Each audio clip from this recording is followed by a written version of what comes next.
Welcome to Buckeye Readers Chat. I'm Patty. I'm Krista. And we have a neat episode today. We're talking about pets. Doesn't everybody, almost everybody, love a pet? Oh, I do. Do you have a dog? We do. Her name is Button. She's just this little 13-pound thing. She's everywhere and likes to follow us. And I used to say she could do a minute, she can go from 0 to 60 in about 2 seconds flat. Now it's 0 to 30 or 40 in 2 seconds. A little bit. How old is she? She's 8 years now. Oh, she's close. And what kind of pet do you have at home? I have a rescue angel.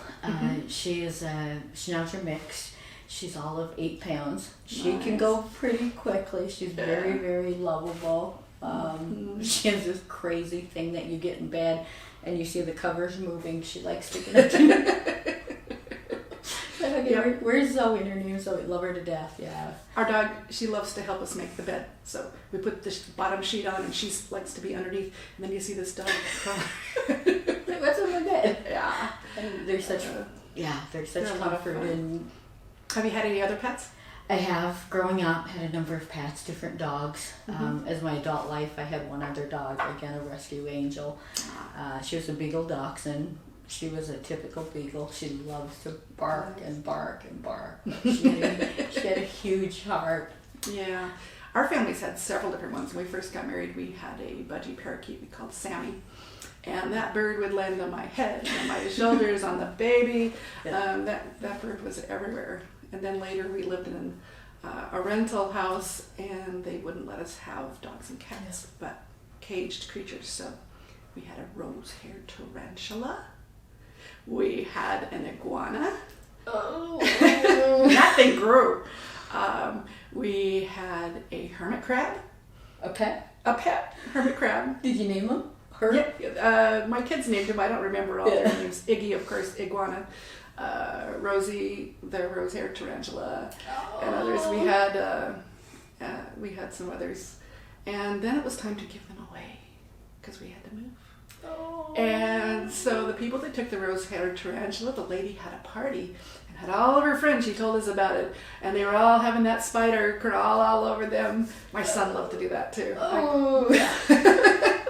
Not my biggest thing. And but yeah, we had a lot of fun with our pets and our kids. I love it.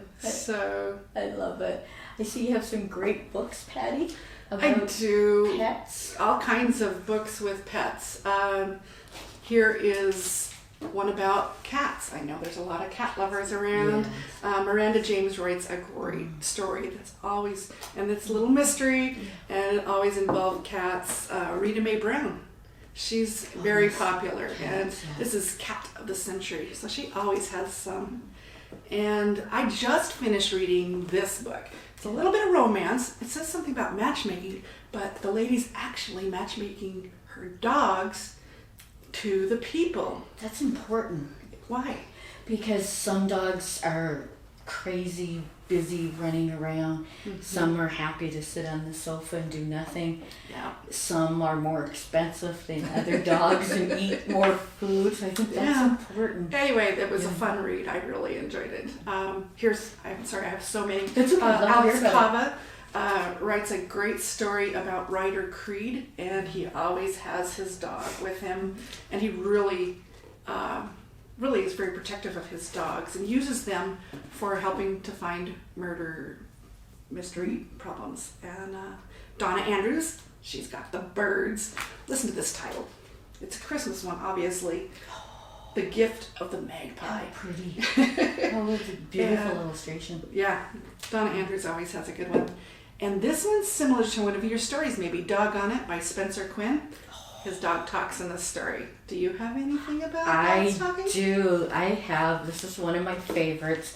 Can I Be Your Dog? And Arfie is a dog, a homeless dog that decides he wants to find a owner. Very good. So a home. What does he do? So the book is letters that he's writing to various different businesses and neighbors on his street. So I'm going to share one letter with you, and I guarantee it's going to grab at your heart. Yeah. Dear people at Yellow House, woof! Can I be your dog? I am potty trained and I have my own squeaky bone. Also, I love to play. I see you have a cat, but I'm willing to work with you. Ooh, who's a good dog? I am. Sincerely, Arfie. P.S. I know every house on Butternut Street, but I asked you first. So definitely check out the book, literally check it out to see if Arfie got adopted. The book's by Troy Cummings. It's an easy book in our easy collection in our children's section, and there's numerous different books.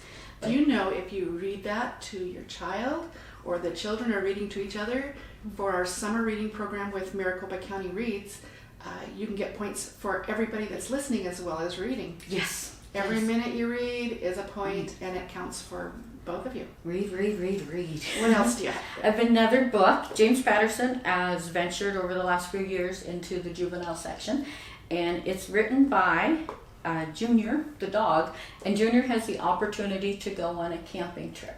Mm-hmm. And Junior gets into a lot of trouble. The back of the book I love that caught my attention.